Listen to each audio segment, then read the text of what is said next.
Yo les gens, j'espère que vous allez bien, je vous retrouve aujourd'hui pour une nouvelle vidéo sur Forza Horizon 5, une vidéo dans laquelle je vous propose de partir pour un petit test et amélioration de cette voiture, la Subaru WRX STI S209 qui vient d'être ajoutée sur le jeu via les DLC. C'est une des toutes premières voitures du Car Pass et dans cette vidéo je vais un petit peu vous la présenter et on ira la tester avec et sans amélioration.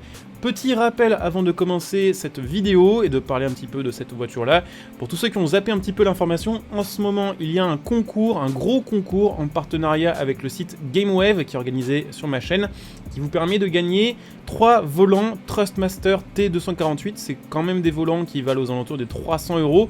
Si vous voulez participer à ce petit concours, je mettrai en description et en top commentaire de cette vidéo un lien ramenant vers la vidéo concours que j'ai fait il y a 2-3 jours, vidéo d'1 minute qui vous explique très rapidement comment participer à ce petit concours. Donc n'hésitez pas à jeter un petit coup d'œil parce que c'est quand même un bon volant et c'est un des plus gros giveaways que j'ai fait pour l'instant sur ma chaîne. Donc n'hésitez pas à jeter un petit coup d'œil. Et puis vu que la présentation de ce petit concours est faite, on va maintenant passer à la présentation de cette Subaru qui n'est plus officiellement une Impreza mais une Subaru donc WRX STI S209.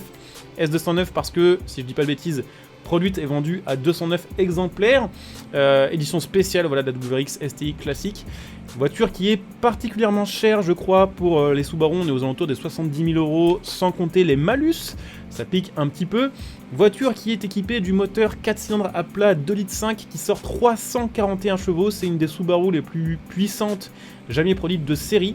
Pour une voiture qui, si je dis pas de bêtises, doit faire aux alentours des 1400 kg et qui est en 4 roues motrices, du coup on a des performances qui sont assez énervées, 0 à 100 en 4 secondes 4 et vitesse de pointe aux alentours des 265 km/h. Et en plus de ça, la S209 a un petit kit carrosserie assez stylé, des petits détails un peu différents on va dire par rapport à une WRX STI classique. Et franchement, elle a de la gueule. C'est une voiture que je trouve vraiment stylée. Je suis pas forcément fan, on va dire, de toutes les Subaru. J'ai vraiment beaucoup aimé, on va dire, les modèles du début des années 2000, la fin des années 90, la 22B par exemple. Ensuite, il y a eu un petit moment où j'étais un petit peu moins fan, et celle-ci, franchement, je trouve qu'elle a la gueule. Après, elle a un design, on va dire, assez différent des Impreza, on va dire, des années 2010. Et je sais pas si les fans de chez Subaru considèrent cette voiture-là comme étant, on va dire, une digne héritière de cette série de voitures. En tout cas, elle est vraiment jolie, je trouve. Elle a un kit carrosserie qui fait vraiment bien le taf, avec les petites prises d'air sur le côté, les petites ailes un petit peu élargies, les double sorties d'échappement du coup. Et puis ouais, j'aime bien la ligne, franchement. Donc ce que je vous propose pour l'instant, c'est de la tester complètement d'origine, et puis après on ira tester avec plusieurs améliorations. On verra selon ce qui est disponible dessus. On fera peut-être plusieurs phases de test et d'amélioration sur cette voiture-là. Donc voilà, petite voiture dispo, je le rappelle, dans le Car Pass. Et une fois que vous avez donc votre Car Pass sur le jeu, je rappelle qu'il est fourni évidemment dans le Premium de Forza Horizon 5. Évidemment, ensuite il faut aller la chercher dans la section Car Pass pour l'obtenir gratuitement sur votre jeu. Voilà. Évidemment, gratuitement, je parle en crédit sur le jeu parce que évidemment il faut le Car Pass qui est donc payant. Donc petite Subaru qui fait un son de Subaru. Déjà ça fait plaisir, après c'était un son qui était déjà plutôt bien fait sur Horizon 4. Alors j'ai l'impression qu'il est quand même un peu modifié. Après, le moteur de rendu de son de Horizon 5 n'est pas le même que sur Horizon 4. Mais ça sonne plutôt pas mal et ça fait vraiment un son de Subaru. Mais après, globalement, les sons de Subaru étaient déjà bien réalisés sur Horizon 4.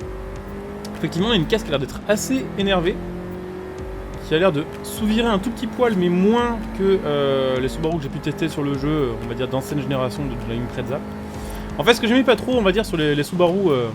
on va dire de la génération, je sais pas vraiment quelle année c'est, mais ça doit être en gros aux alentours de 2015, c'est qu'elle a pas de coffre en fait, c'est plus une berline tricorps, c'était une espèce de c'est pas une compacte non plus, mais une berline bicorps, et j'aimais pas trop l'arrière de la bagnole en fait, j'aimais toujours bien l'avant, j'aimais toujours bien le style et l'esprit Subaru, mais pour moi la Impreza c'est berline tricorps quoi, c'est-à-dire avec un vrai coffre entre guillemets, et en format plus ou moins berline, ce qui était pas trop le cas de la Impreza il y a quelques années. Donc celle-ci, niveau style, est vachement plus dans ce que je kiffe.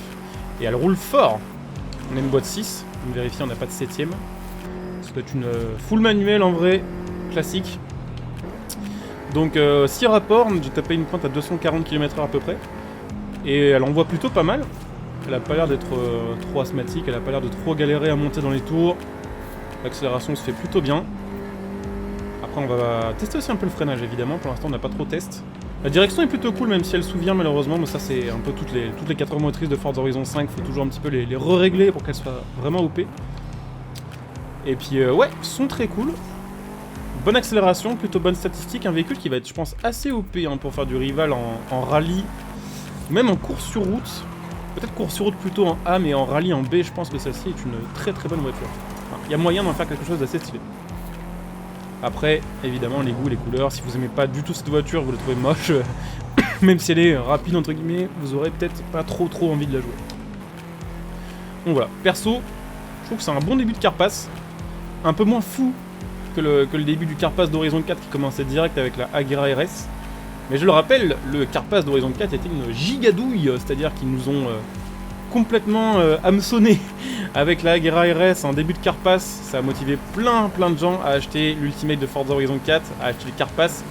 Et au final, sur une cinquantaine de bagnoles DLC, on a eu, je sais pas, 30 ou 40 bagnoles qui étaient à peine jouées par les joueurs et qui étaient de simples déclinaisons coupées ou cabriolées de voitures déjà présentes sur le jeu en coupé ou en cabriolet. Donc c'était assez décevant.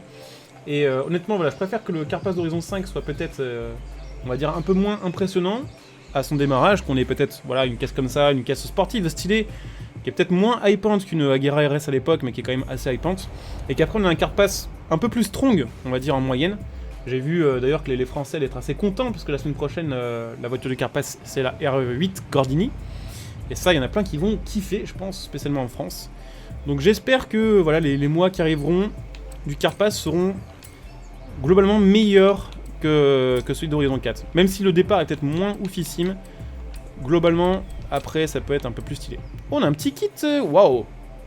Elle est stylée de ouf avec ce kit carrosserie. Alors attendez, avant de mettre le kit, on va regarder s'il y a d'autres accessoires esthétiques de dispo. Alors il y a le kit Forza bien sûr. On a différents ailerons, mais ça on pourra les mettre quand même avec le kit carrosserie. Et donc on a le kit carrosserie Varis qui est au top, je trouve. On va mettre tout de suite, je pense. Petit kit Varis, qui est vraiment stylé. Alors après, il faudra imaginer avec peut-être un autre aileron et la voiture rabaissée.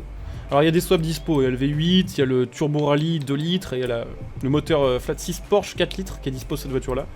Que je mettrai pas, je pense qu'on va pas la swapper pour le coup, ça n'a pas trop d'intérêt. Par contre, peut-être moyen de mettre un aileron un peu stylé. Oh, franchement, elle est belle. Hein. Je sais pas si toutes les voitures du Carpass auront de nouveaux kits carrosserie, de nouvelles modifs esthétiques comme ça, mais franchement, ça en jette, je trouve, de ouf. Donc pour l'instant, on va se mettre... on va partir quand même globalement dans le délire plutôt street race. Je ne sais pas si on va faire un build de rallye dans cette vidéo. C'est vrai que certains vont me dire « Tiens, la honte, tu roules en Subaru, tu mets même pas un test en rallye. » On en fera peut-être un pour le kiff un peu plus tard dans cette vidéo. Mais pour l'instant, là, on va se dire qu'on part sur un build de route plus ou moins maxé en fait. Je regarde un peu les jantes. Globalement, les jantes sont le même poids ou sont plus lourdes et sont pas plus jolies en fait. Donc je pense qu'on va laisser les jantes stock. On verra, on va quand même regarder s'il n'y a pas des jantes un peu dans le même esprit. Mais j'ai envie de dire, pour les repeindre derrière, sachant que en fait sur Horizon 4 on peut déjà repeindre les jantes de base, ça a peut-être pas trop d'intérêt. On peut mettre peut-être une taille un peu supplémentaire pour les jantes. Et puis il faudra imaginer qu'elle sera encore plus rabaissée après avec les options de réglage de voiture bien sûr. Donc 341 chevaux de base, ça c'était full stock. Maintenant on va améliorer bien sûr. Et ça devrait être plutôt assez sympa. Donc sachant qu'on avait déjà un moteur turbo, donc c'est pour ça qu'on n'a pas la possibilité de changer l'aspiration sur le jeu. On est à 10 en accélération, sérieux. Elle est plus lourde que ce que je pensais, mais c'est peut-être le kit carrosserie, à mon avis, qui alourdit pas mal. 2 secondes 6 le 0 à 100, ah ouais, ok. Et on a 730 chevaux, c'est pas tant que ça en fait. C'est pas tant de ça, mais pour un 4 cylindres, c'est pas mal en fait. Je regarde si j'ai bien tout amélioré. Ouais, apparemment oui, au niveau du moteur. Au niveau des freins, on peut monter jusqu'à 8-9. Alors, elle est pas mal OP, hein. Donc, rabaissé en kit course, comme je le disais, avec les barres anti-roulis course, les arceaux de sécurité, si on veut vraiment maxer tout. Bon, voilà, il y a moyen. Quoique, en fait, là, c'est surtout bénéfique pour le tout-terrain. Sachant que pour l'instant, on part pas sur un but tout-terrain, on s'en fout un peu. Et donc, le poids qui repasse à 1300 kg avec les améliorations de poids et donc le kit large posé. Ça a l'air d'être plutôt pas mal hein, sur le papier. On a des stats qui sont un peu déséquilibrés pour la vitesse, mais ça c'est parce que ça prendra pas en compte malheureusement les réglages qu'on pourra faire cette voiture là. Et on va terminer sur une caisse qui est quasiment en top S1, en S1 890. Ce qui est plutôt pas mal. On va installer ce petit réglage. 2-1 en jeux latéraux, ah ouais, propre. Ok, je m'attendais à moins pour une voiture comme ça. Après les modernes et le kit carrosserie, globalement sur Forza Horizon, les kits carrosserie ont quand même tendance à beaucoup améliorer les jets latéraux, donc en gros on va dire la tenue de route de la voiture à haute vitesse. Et là franchement ça fait le taf. Donc, je regarde un peu. Hop, les ARB, on va faire un petit réglage parce que bah, comme je disais, elle sous-virait un petit poil. On va se mettre ça comme ça. On va la rabaisser un petit poil d'ailleurs aussi. Et donc là on a le choix effectivement pour le kit carrosserie, alors donc soit de partir sur un délire full vitesse et de se dire qu'on prend le kit carrosserie juste pour le style et que la tenue de route on s'en fout. Sachant que ça nous fait pas trop perdre en aéro et qu'on gagne 20 km/h en VMAX, ça me plaît bien ça. Et donc le différentiel qu'on va peut-être mettre un poil plus à l'arrière aussi. 325 km/h, on perd 0,1. Et ça me paraît pas mal. Alors après évidemment on va regarder les peintures, mais je crois que cette voiture là niveau peinture stock c'est pas forcément une dinguerie. On a bleu ou gris. Bleu elle est jolie mais je sais pas pourquoi j'ai envie de la mettre rouge en fait. Mais certains vont peut-être me dire que c'est un sacrilège de mettre une Impreza en rouge. Après le truc c'est que globalement les peintures du jeu, les peintures classiques, ou même en semi-brillante, en mat ou quoi, elles rendent moins bien que le reflet en fait des couleurs de base. Et je pense que c'est pour cette raison qu'on va laisser les couleurs de base. Parce que au final, les reflets, le rendu de la couleur est bien mieux. Après, au niveau des jantes, on peut peut-être partir sur un délire mat, mais un peu plus sombre. Parce que là, on était sur un faux noir, en fait. On était sur un gris très foncé, plus que sur un vrai noir. Ça me paraît pas mal. Et puis les étriers de frein, qui choquent un peu, peut-être, en rouge pétant. On peut peut-être les mettre en bleu, couleur carrosserie. Comme ça. Ça rend pas mal. Je sais pas ce que vous en pensez, évidemment vous pourrez me dire en commentaire, bien sûr en restant poli, ce que vous en pensez de la custom de cette voiture là. Mais à première vue ça a l'air d'être plutôt pas trop mal. Donc on va se poser ça, on va faire un petit tour et puis après peut-être, selon la durée de la vidéo, on ira peut-être tester éventuellement un petit build en rallye.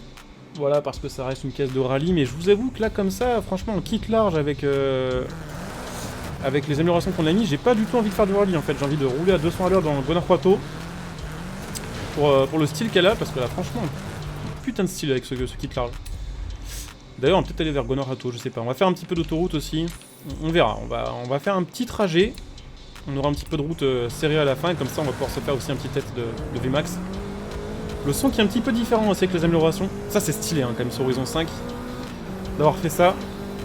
Ça faisait longtemps que j'avais pas vu un jeu dans lequel les améliorations changeaient vraiment le son de la voiture. Bon, sur Need for Speed c'était le cas, mais à un moment ils avaient un petit peu lâché ce délire là. Je me rappelle qu'à l'époque de Underground 2, quand on tunait une caisse, elle faisait pas du tout le même son avec les améliorations, genre à la fin du jeu que stock de base. C'était assez stylé. Donc ouais, elle tartine plutôt bien. Quasiment 300 déjà d'atteint. Avec le style. Et puis très bonne tenue de route, beaucoup d'appui. Ça c'est le kit carrosserie qui aide énormément. Genre là la voiture change de fil pardon, vraiment facile. J'ai l'impression d'être en drag sur Underground, tiens, justement tellement c'est facile de changer de fil. Alors après on n'aura pas une grosse VMAX, mais même je pense qu'en swappant en flat 6 4 litres, on n'aura pas beaucoup plus de VMAX que ça. Genre elle reste plutôt OP pour les accélérations et la tenue de route, plus qu'en VMAX. Donc bon, pourquoi pas. 320 km/h, atteint sans souci. Et en vrai je sais pas, j'hésite franchement à la mettre en rallye, on va certainement tenter juste pour l'expérience, pour dire bah ça y est on a testé. Mais franchement, mon kiff, là, ça va être plus de rouler dans Guanajuato avec une caisse comme ça. Enlever la TH et me faire des petites courses dans les souterrains avec les drive avatars ou avec des potes ou avec les abos la prochaine fois en multi. C'est franchement, dès qu'il y a un kit carrosserie, dès qu'il y a un peu de personnalisation sur le jeu, on a envie de partir sur un délire street racing illégal en fait. Ça fait vite ça et je trouve que c'est hyper bien quoi. Vraiment. On va faire un petit peu de conduite, je sais pas, j'hésite toujours ces voitures là quand elles sont custom et qu'elles sont jolies en fait, j'hésite toujours entre vue extérieure et vue intérieure. J'essaie de faire un peu des deux pour montrer un peu différent gameplay. Bon, elle se sous-vire plus du tout, maintenant elle a même tendance à un peu sous-virer. En fait on peut presque drift avec, ce qui est un peu chelou. Mais ça se fait très bien. Et franchement je kiffe l'ambiance de Guanajuato la nuit. Bon, spécialement quand il pleut, ça donne encore je trouve un feeling supplémentaire au jeu. Mais déjà là, c'est assez kiffant, on va se faire un petit coup de souterrain. Hop, on a passé la deuxième un peu comme un sac maintenant. C'est pas grave. Alors après pour le drift c'est pas ce qu'il y a de mieux, on est d'accord, mais comme ça pour ça fait un petit délire dans la street zère, c'est quand même stylax je trouve. Donc ouais, très bon petit modèle. Facile à régler, hein. Franchement très peu sous virage sans réglage, et avec le réglage on peut vraiment facilement l'enlever, et même facilement survirer. Bonne accélération, bonne tenue de route à haute vitesse, pas très grosse des max très honnêtement, 320, bon il y a énormément de caisses même stock qui dépassent très facilement cette vitesse là. Mais par contre ce style quoi, ce style, et puis ouais ça fait plaisir d'avoir des nouveaux kits carrosserie, d'avoir de nouvelles caisses comme ça, de moderniser un peu les gammes là, parce que c'est vrai que ça faisait des années depuis Horizon 3 qu'on avait plus ou moins les mêmes Subaru. Franchement c'est kiffant. Donc ouais, ce que je vous propose éventuellement c'est d'aller voir ce que ça peut donner en kit rallye. On va aller faire ça. Après honnêtement je pense que pour moi, pour le style qu'elle a, je vais quand même garder le kit carrosserie en fait. Le kit carrosserie peut être un peu néfaste pour le rallye parce que ça augmente la largeur de la voiture, et globalement une voiture trop large en rallye c'est pas top top, ça peut faire trop glisser. Après c'est pas le plus abusé des kits, donc on a vu clairement bien pire hein, pour des kits carrosserie. On a vu des trucs vraiment qui étaient immondes sur le jeu et qui tenaient vraiment 50 cm de plus en largeur. Là c'est pas le cas, donc je pense qu'il y a moyen de faire une caisse et performante en rallye et disons stylée. Alors peut-être qu'on va la swapper pour le coup, je sais pas. Je suis en train de me dire, quand on va mettre le kit rallye pour les pneus et pour les suspensions, on va perdre un peu en indice perf. Est-ce qu'on testerait pas du coup de le swapper avec un autre moteur qui est similaire, peut-être le turbo rallye pour faire du rallye. Pas forcément besoin de mettre le kit, enfin le flat 6 4 litres parce que bah, il est lourd déjà, et puis niveau courbe de couple le turbo rallye il est excellent pour le rallye. On va voir. Déjà on va mettre les gommes tout terrain. Donc là direct on perd 50 points d'indice performance, ça c'était le truc, forcément, obligatoire. On va pouvoir mettre les amortos tout terrain, ça va rehausser un peu la bagnole par contre, clairement, c'est comme ça. Et puis c'est tout ce qu'on a à changer. Et puis maintenant, en gros, le moteur, si on veut, on a un petit peu de marge. J'ai envie de tenter avec le turbo rallye. J'ai envie de tenter. Ce sera plus proche, on va dire, de la voiture de base parce qu'on aura toujours un 4 cylindres. Mais en fait, le turbo rallye est pas ouf. Il est même moins bien que le moteur de base. C'est rare qu'on ait des swaps qui soient négatifs en termes de perf. Après, bien sûr, bah, sinon le V8 c'est litre 2. V8 c'est litre 2 ou le flat 6 4 litres. Si on veut rester dans un délire moteur boxer. Ça devrait nous emmener en top S1, enfin j'espère. Le moteur V8 c'est un moteur qui vient de chez Chevrolet. Alors en fait il y en avait deux, sur Horizon 4 il y avait le V8 qui venait de chez AMG en cette cylindrée de 6 litres 2. Et il y avait le moteur Chevrolet. Là pour le coup on est toujours pas hyper compétitif en fait en indice performance. Je sais pas si on va faire mieux avec ce moteur là, on va voir. Parce que 961 chevaux avec le flat 6 4 litres. Techniquement on devrait en faire 1000 avec le V8. Bon après une Subaru V8 là on commence à être... on commence à pas se mettre bien par rapport aux fans de la marque, là je vous le dis les gars, on va se faire insulter. Ouais, il y a moyen, hein, y a moyen de que ce soit un peu plus sympa niveau indice perf, mais on restera loin de ce qu'on aurait pu avoir, disons. Hop, si on avait, enfin on sera loin du top S1 en fait, c'est ça que je veux dire. D'ailleurs on va regarder du coup niveau réduction de poids sans le kit large, ça n'a pas des masses d'intérêt en fait. Globalement elle est plus performante avec le kit large. Donc bah, les gars on va remettre le kit large. Continuer à travailler. Tac. Kit large. Et avec la réduction de poids on est en 870. Et avec les ARB et le châssis amélioré on est en 869. Ok. Bon et bah ouais elle ira pas en top S1 celle-ci. Bah en fait ça peut, c'est comme je pense, je le disais en début de vidéo, je pense que pour du rallye, celle-ci en A ou en B peut être sympa. Spécialement en B, je pense qu'elle peut vraiment péter des culs parce qu'elle sera sur-OP vu que c'est sa classe de base en fait. Et en course de rue, à l'aise en A aussi. Hein.